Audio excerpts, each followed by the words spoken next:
রিফিত তাই একটা জাদু হয়ে জাদুটা চাইবে নি। কি জাদু সে দিয়েছে? তাহলে তোর ধরে 10টা বা 20টা আসেনি থাকলে বার কর।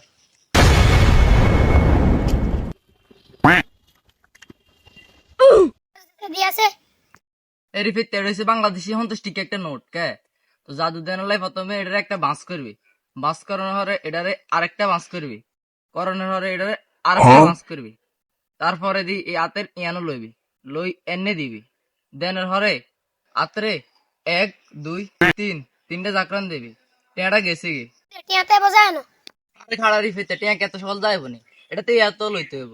এত লনের হরে এটারে আবার আগের মতো বাঁশ করি, এত এনে লইবি, লই আবার এটারে আধ বাঁশ করবি, কারণ আবার 3 বেদ দিবি, 1 2 3। তারপরে দেখবি টেঁয়া গেছে কি। আচ্ছা যায় না খাড়া, সমস্যা না, আর দিতাম আছে। এবার টেঁয়া বোঝায় না।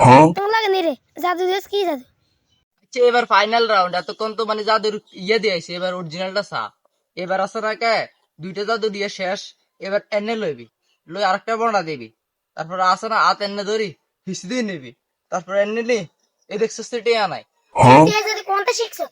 আরে বেটা এটি তো নর্মাল নর্মাল জাদু, আর কত জাদু হারি বেটা। আরে সবই বুঝি, আর টিয়া কোনে? আরে বেটা টিয়া জাদু শিখছে, টিয়া আর অনেকটা এনে শিখছে, আইকে টিয়া কেন নাই বেটা গেরাই জানেনি। টিয়া কোন দেশে গেছে কেটে কে জানেনি।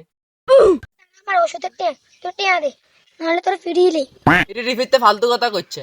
আই তোর কইছি 20 টাকা বা 30 টাকা দিতে, তোর কি কইছি না 50 টাকা বার করে দিতে। তুই টিয়া দিতি না? তোর 1 ঘন্টা টাইম দিছি, 1 ঘন্টা ভিতরে টিয়া দিবি, আমি জানি না, নাহলে তোর হিট্টু। যা যা, যে 1 লাতে দিস এটা 50 টাকা রহমান, বেটা ফালতু।